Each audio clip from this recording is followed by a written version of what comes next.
What is up, everybody? Thank you for joining the inaugural, and certainly not the last episode of the Front Kick Fantasy Podcast. My name is Luke Jordan. I got my buddy Nate Nealon here with me. We're Thanks gonna for kick having it me. off.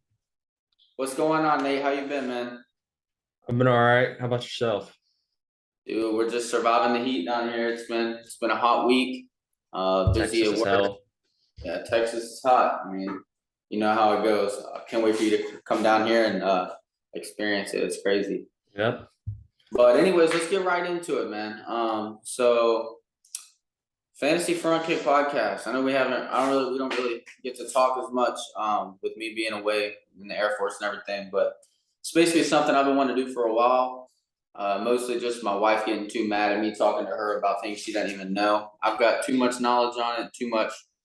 I love it too much to not talk about it enough. You know what I mean? So that's basically why we got the pod started. For those of you listening at home and around the world, start a Twitter account. It's FRNT Kick Fantasy. So go give that a follow when you get a chance. But you ready to get into it, man? Let's do it, man.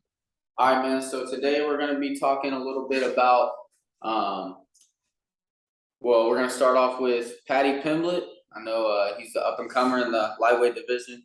I got some praises. I also got some kinks in his weight loss game plan. So we're going to talk a little bit about that. And then we're going to talk about the up and coming Bantamweights and what that division holds in the near future. Also want to talk about a fight that has yet to be signed that everybody around the world's been talking a lot about. And then just to wrap up the show, we're going to talk a little bit about our proper picks for tonight. As you guys know, there's UFC 278 coming on tonight. I believe the main card starts at 10 p.m. Eastern time, which would be 9 my time, and prelims are at 8 p.m. Eastern. So Paddy the Baddy, let's get into it. What do you think about it? I at first I wasn't really, believing the hype. I mean, I watched him both times in London. I saw the first fight and then just this recent one. Those are the two fights I've really watched, and I was rooting for him. I mean, you kind of got me started on that train back in March when he fought, and so then I was sitting here watching it on ESPN, and I had my other buddy with me, and he was rooting for Jordan Levitt. And so we were kind of going at it about that. But I do have some concerns about his strategy as a fighter, as in like health wise. It's not healthy to like I understand that a bunch of fighters, weigh in, like way high, like a much more massive number, the day of the fight. But the fact that Patty just goes on this like binge and whatever, I mean, I don't know if he's got some kind of, food mental disorder. I don't really know. But speaking of that, though, what I do really like is the fact that he's talking about the stigma around men's mental health. I really enjoyed that he was talking about that. Yeah. But I hope I think his longevity is in question. I really hope that he can prove me wrong, though. I really hope he cleans up, some of the eating, and but whatever. I mean, I Yeah. wish the best for him. Yeah, I mean, I agree. And like you said, the stigma around the announcement he had after his submission win over Jordan Levitt a couple Mm-hmm. weeks ago, it was really sensational. I think it took somebody like him that's an up and comer that are really passionate about wanting to talk about that kind of stuff. It's a sensitive topic, but I'm glad that when he got that hot mic, he had the opportunity to call out anybody in the top 15, and instead he decided to talk about the ongoing problem that we have, not just in the United States, but all around the world. Yeah. And but yeah, like right into it. Like you were saying, his weight habits. It's hard. I mean, I can't imagine Dana White as a producer and as a UFC president wanting to up his stock and wanting to get him back in the octagon but it's not that quick of a turnaround. Like you got people, for example, Terrence McKinney. I'm pretty sure. Correct me if I'm wrong, but he's taken a few fights on really short notice, and that's because he's always ready. He's declared that he wants to be a champion by the end of 2023. Is that going to happen? We'll see. But you can't get a guy like Paddy in there whenever after a week after fighting, he's up there weighing in the 180s, 190s. Now he's all the way up to, I believe he said, like 202 pounds. You know what I mean? So it's hard to get him in there with these guys. I mean, if you want to plan a Paddy fight, he's at the point where he's going to start making pay-per-views. And they want to bring him across the pond and have him fight in Boston or MSG. But you have to line him up. You can't get him in there on short notice fights. And I'm sure for Dana White, that is pretty stressful how you have to plan around him instead Exactly. Yeah. Yeah, no, yeah, I do understand that because, or I do know what you're saying. Because Dana does like to do a lot of short notice fights, and that's just and but that's how that happens. I mean, if you go on a short notice fight, Dana sees that. Dana sees your hard work, and it ends up paying off. But with Paddy, I mean, this dude gains like you said, 50 freaking pounds. You can't lose that in a 2-week or 3-week notice. Yeah, and that's exactly what the UFC president wants to see is like I was saying. I'm sorry to go back to it, but Terrence McKinney, I believe when he fought Drew Dober, back in I believe it was March, he fought Drew Dober. He lost that fight, but that was one of the best rounds you'll see all year. Yeah, he just back and forth. He comes out 5-6 seconds in, he's got him on the ground. I thought it was over. I'm pretty sure I texted you and I said, "Man, this guy's a problem." And then you were like, "Oh, he just got finished." And I said, "You know what? Yeah, he might have gotten finished." He took the fight on, maybe a week and a half, 2 weeks notice, and he produced. Man, I thought T-Rex was gonna take that. Yeah, he produced that much energy and fireworks, and that gets shown not only to the president but to the fan base around the MMA. And I think that Terrence McKinney has a lot of stuff coming for him, and I believe all of that stuff is good. I really, yeah, that fight. I mean, I'm not as big of a T-Rex fan as you are. I mean, like I think he's all right, but I kind of hate those kinds of fights, man. But that's just how MMA is. Anything can change in a split second. And for example, let's talk about the last fight night with Dom and Cheeto. You were telling me, we were talking about it we were not really being announcers, but we were watching it together through call. And I saw Dom, and he was just trying to pace the match at his pace, but Cheeto just didn't get tired, and Dom it kind of looked like Dom was getting tired. And you were telling me the whole time, you were like, he needs to slow down. And by the third round, yeah, it's just one of those things, man. And with Cheeto's going to come out in the first round. He's going to look good, and then Cheeto's going to come out in the second round. He's going to look better than he did in the first. So on and so forth. He comes out in the third round. We saw what happened. Dominic Cruz is a legend, but Cheeto Vera's just got that. He's got that agility, and there's something about him. When he gets hit, it just fires him even more. And props to Cheeto, man. He looked good. But let's roll into this next. What's the next? The next segment. So the next segment we're going to be talking about is the rise in the bantamweight division. As you know, tonight we have a potential number one contenders fight. We have Merab Dvalishvili and Jose Aldo, the legend, Brazil's own Jose Aldo. Okay. What do you think here? So I'm gonna pull up a few things on my phone. When's the last time Jose's actually fought? Like, how long ago was it? Because I don't think it's been. I'm actually getting ready to look that up. I know he fought. He beat Font. He fought Petr Yan. I think was his last fight. Maybe he lost to Petr Yan. So it was against Font. Rob Font. He did beat Rob Font. Yeah, but that was by decision, and then he beat Munoz and he beat Marlon Vera, but that was back in 2020. It did beat Cheeto. That was after Cheeto was coming off that win off of Sean O'Malley. But Cheeto looked good in that fight. I can't remember if that was a 3 or a 5 rounder, but yeah, Aldo got it done. He's got that head to head over Cheeto. So I think that if he can come out and display his presence and have such a dominant win or even a win at all over such a rising contender such as Murad Valashvili, I think. So I know we're not doing the picks yet, but let's see. We've got the number 3 versus the number 6, and I think that's a good matchup in my opinion. I think how do you say his name? Marab. Yeah, Murad Valashvili. Yeah, he's coming off of a let's see, a what is a 3-win streak, or is he is it? No, is it he more? actually he hasn't lost. I was watching the pre-show this morning. Yeah, he's got a 7-fight win streak. Yeah, something along those lines. But man, he's looking good, and I think that we'll get to it at the proper picks. But I don't know. I think it'll be a good matchup. Yeah, But that'll then, be fun to what do watch you think tonight. about?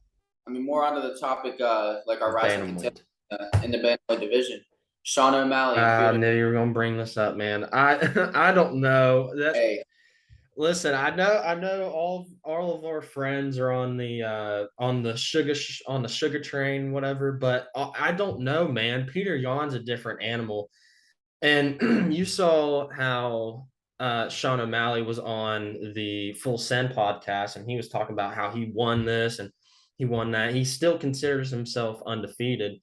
I yeah. don't. I mean, I don't know. I think, I but like the heart that he's got. I like the confidence, man. But I'm just surprised that they've really got this big of a spread of rankings, yeah. Well, considering you look. Peter Yan is, huh? And I mean, who else are you going to give O'Malley to? You want to give him somebody that's ahead of him. Everybody else already has fights booked. You got obviously Aldo and Murad, and you got Aljo taking on TJ in October, and then you've got Sanhagen and Yadong. Yeah. I mean, who else? You've got a point because everybody else is booked at the same. And I'm glad that O'Malley wants to fight again because he did have like a whole year break. Mm-hmm. So I'm glad that they've got him going in.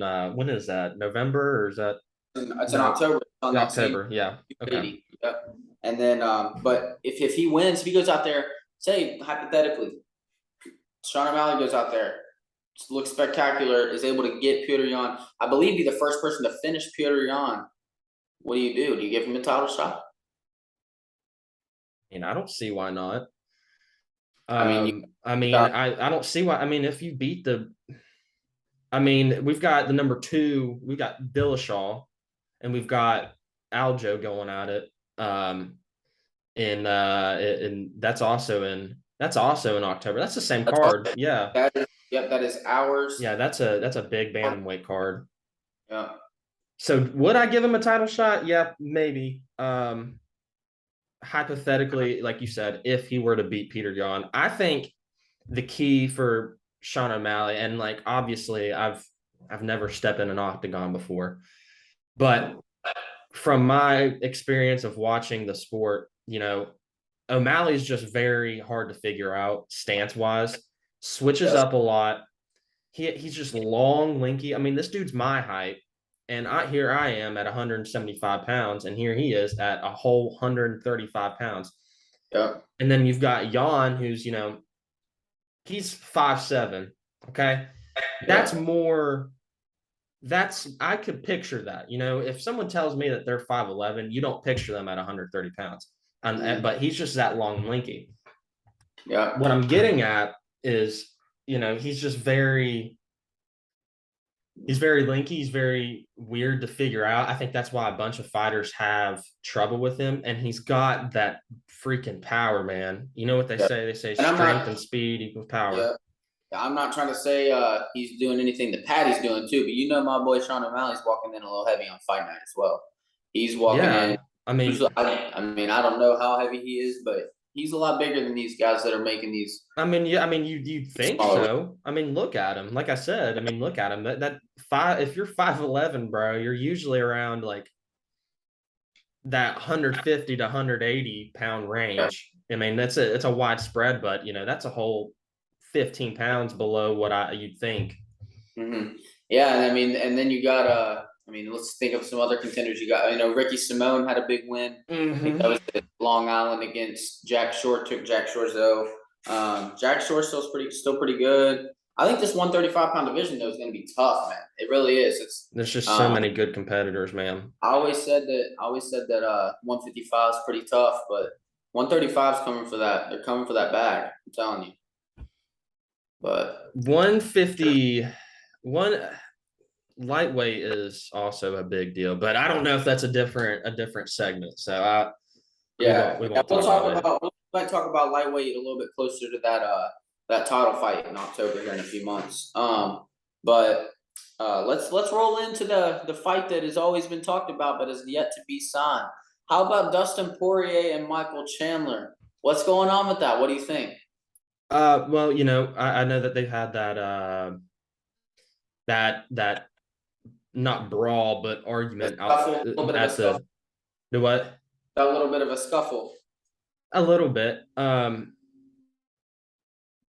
really used to think a little highly of Dustin Poirier. And not to go off topic, but you know what Colby says about Dustin Poirier. He calls him a deadbeat dad. Okay. Yeah. I don't know if his kids were there. I know Michael Chandler's kids were there.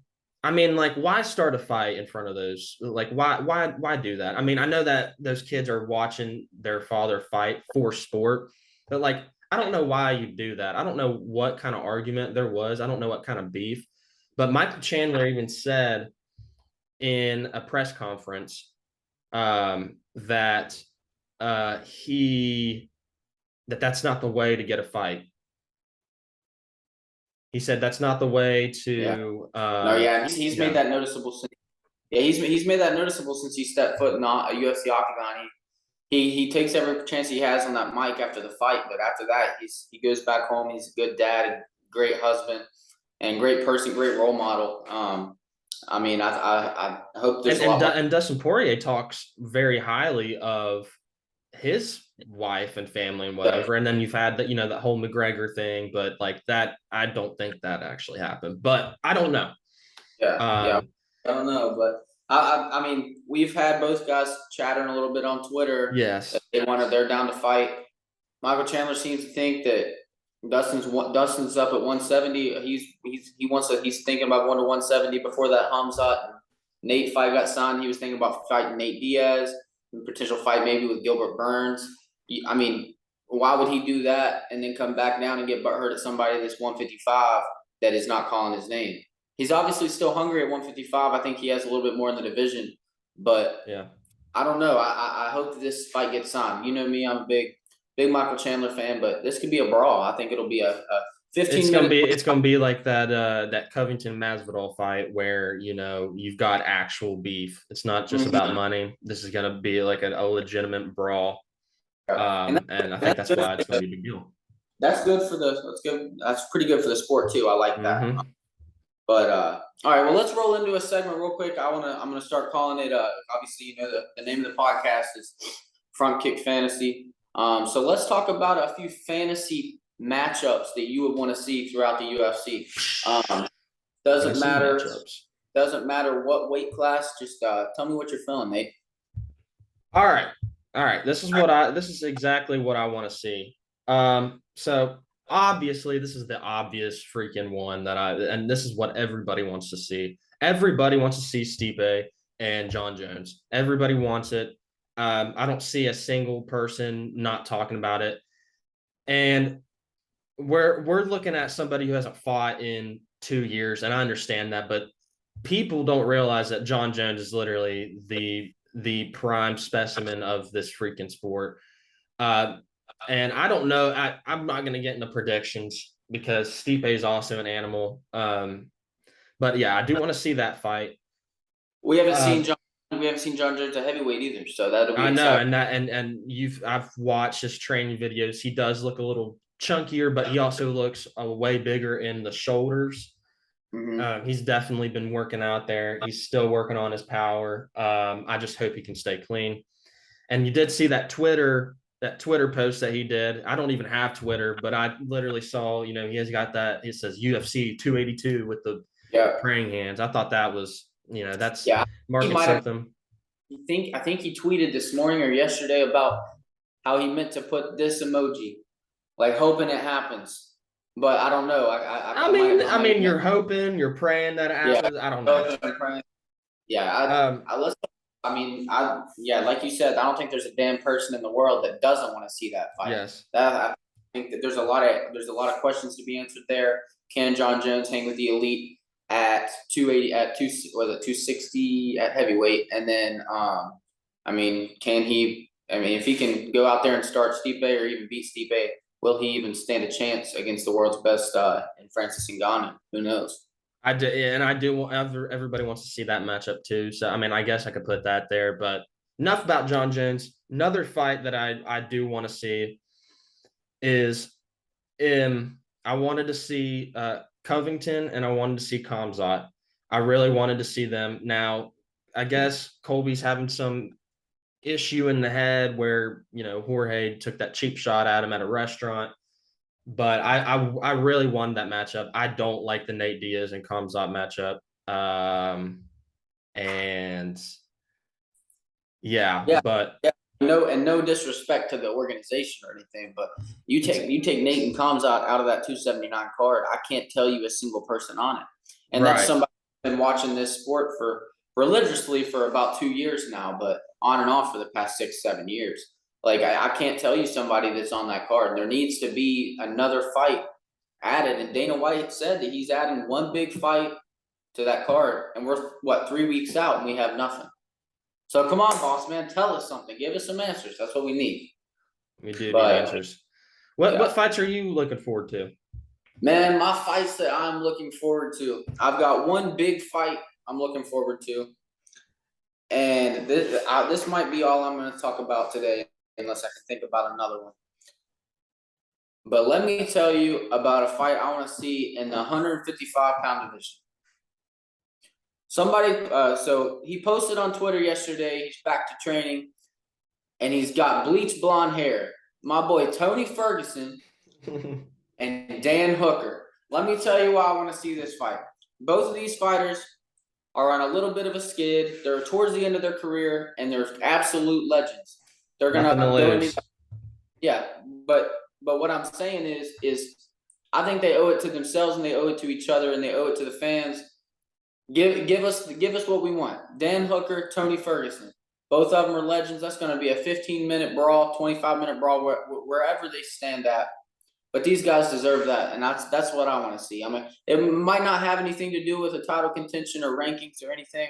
Just two bad motherfuckers getting in there and squaring off. I'd love to see it. Yep. What do you think about it? Like I said, they both have nothing to lose. They're both at the, you know, on the decline of their career. They're getting ready to get to the what's that word? Exposition. I think that so my prediction for this is it's either going to be a great battle or it's going to be one of those fights where Dan Hooker just gets knocked out in the first or second on it. Now, and maybe Tony Ferguson gets knocked out in the first or second. I don't know, but from the past, like 3 fights that I've seen of Dan Hooker, he just really hasn't shown that he's just on that decline now. You've got two past legends that are just going to go at it. That's just how it's going to go. I think it's either going to be a great fight or we're going to get disappointed. That's also what I think about OMalley, because either he puts on a freaking, just punch fest, or you never know what you're going to get, or he's going to get injured or disqualified. That's what we've seen the past, 4 fights. 2 of 2 have either ended in an injury or a disqualification, and whether or not you count that disqualification as a disqualification, because let's be honest, That was kind of dumb his last match. I don't think that should have been a doctor stoppage. And Yeah. but I really I hope that you get what you personally want, Luke, out of that Ferguson and Hooker match, because that'll be crazy. We got about 10 minutes left on this Zoom because they only let you go for 40 minutes. Oh yeah, no big deal. We'll wrap it up here Yeah. soon. I got one more match that I would like to see, and I'm gonna keep it in the 155-pound weight class. To my knowledge, nothing's been talked about, nothing's been signed, nothing's been sent. Justin Gaethje coming off of his title run, and an up and coming in Rafael Fiziev. Rafael Fiziev just knocked out Rafael dos Anjos, who is an absolute killer. He's hard nosed. He doesn't get finished a whole lot. And Fiziev went out there and knocked him out. And Gaethje's coming off of a title run, but at the same time he's coming off a loss. And who else? It's kind of like an OMalley situation. Who else is booked? Everybody's booked. Right. I mean, nobody's gonna. I mean, that's a matchup to make. That's two absolute killers, and I think they can get in there and they can throw down. And we'd like to see either Gaethje make another run or Fiziev tell him, "Hey, get in the back of the line because it's Fiziev time now." What do you think about that? Like you said, I mean, Fiziev's coming off a big win. I would like to see that matchup. There's just, I mean, it's just going with time. I mean, I guess we'll find out soon. I don't really know. There's a lot of good matchups that are yet to be made in the 155-pound division, and but also we're getting some of them that we've wanted. We've wanted Islam and Charles for a while now. Ever since the well, actually, he beat Dan Hooker's ass, and then just coming off that win against Bobby Green. But I do want to speak. But since we're on that 155 topic, before we get to our picks, I do want to ask you, what do you think the outcome of that matchup is going to be? Oliveira and Islam. Yeah. So I'm just gonna leave it since we only don't have that much time. I'm gonna leave it real quick, and I'm just gonna say I think that we're gonna have an end still. I mean, Islam hasn't fought anybody in the top 15, right? Sure, Hooker was in there at one point. He did submit Hooker via Kimura, I believe it was. Mm-hmm. But and then Hooker went down to 45. Careful, Islam. Be careful, brother. Yeah, I don't know though. We'll see. I'm gonna have to go with Charles though. Okay. But all right, so now let's get into our proper picks for tonight. I'm gonna pull up the main card, and then we'll go with our proper picks for tonight, and then we'll wrap up the episode of the Front Kick Fantasy Podcast. Let's freaking go! All right, so to start off, we got Tyson Pedro and Harry Hunsucker in a light heavyweight bout. Are you starting off in prelims? No, this is the main card. Okay, you're going to main card. Sweet. You got Tyson Pedro opening up as a minus 800. I just don't see Hunsucker doing much tonight. Tyson Pedro, he's honestly, I haven't really followed these guys a whole lot, but I did seem to look at a few highlights from Pedro, and he looks like an absolute killer. So I'm gonna have to go with Tyson Pedro tonight. Yeah, me too. I don't really know much about Harry Hunsucker, but I will. It's a badass name. You got to give it to him. Hunsucker. Yeah. All right. Yeah, I'll go with Pedro. Pedro locked in. All right. So then up next we got Lucy Pudilova and Wu Yanan. So I just like for the last fight, I have not watched these females really go at it, but I did see where there was potential money to be made in some betting on Wu Yanan, so that's who I have tonight. I have Wu Yanan. She's opening up. Yeah, that looks like a really close. Yeah, a really close fight. Closing out, it looks around plus 100. Might even be even by the time that they step in the octagon tonight. Yep. So up next, then we got Jose Aldo taking on Merab Dvalishvili. What do you think about that one, Mr. Nate? I mean, you can't not look at Jose's greatness, but I think Merab, much younger. I think he's starting to get on that climb, kind of like Cheeto. Same weight class actually. But I've got Marab in this. I don't see how. I think this is going to be a decision. I really do. I think this is going to be a punching battle. I think. I mean, that's all I really have to say about it. I think Marab he's looked good his past two fights. I think he does take this win. I'm sorry, Jose. I like him. I really do. He's a legend, but I don't know. I've got Marab. I'm locking that in. All right, and then I'm gonna have to go with Marab as well. Jose's a dog, but man, I think it's Marab time, and I think that I think a lot of people in the UFC community is gonna see that after tonight. Up next, Paulo Costa and Luke Rocco. A lot of shit talking's been going on this week between them two. What do you think about that Secret one? juice. Secret juice. That is the power. Okay. That is why Paulo is going to win this. Okay. I don't see Luke Rockhold having, honestly, I don't even see him having a chance. As long as Costa stays off the damn wine from last night. I'm not a really big fan of him either. I don't really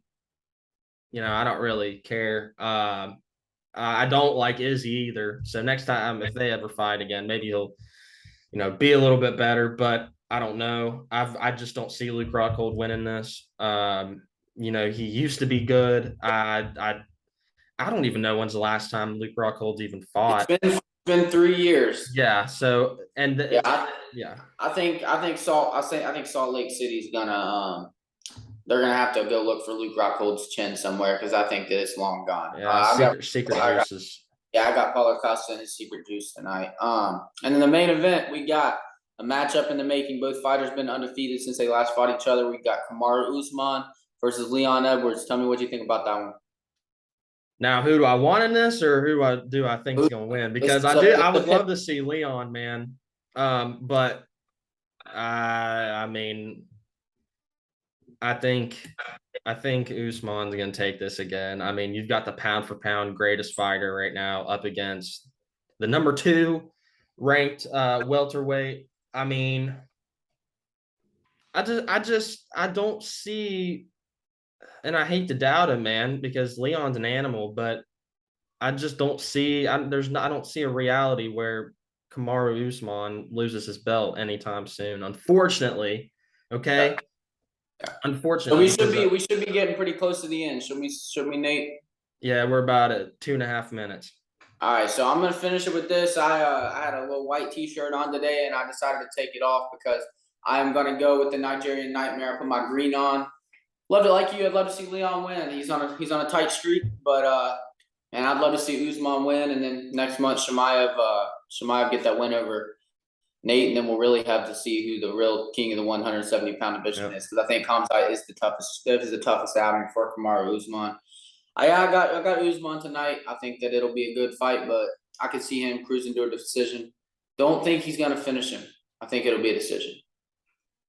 Respectfully, I gotcha. Well, hey man, it's been one hell of a first episode. Thanks for having me, man. This is awesome. No problem. Hey, if you want to keep doing this, me and you will tap in, and we'll tell everybody what they want to hear, and we'll get on here and talk about what we love, man. Shout out to all my friends that are watching this pay-per-view tonight. Shout out to your brother Garrett. Shout out to all my guys.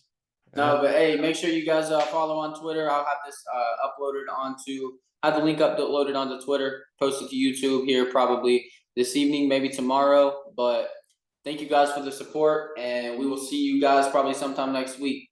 Y'all take it easy. Peace.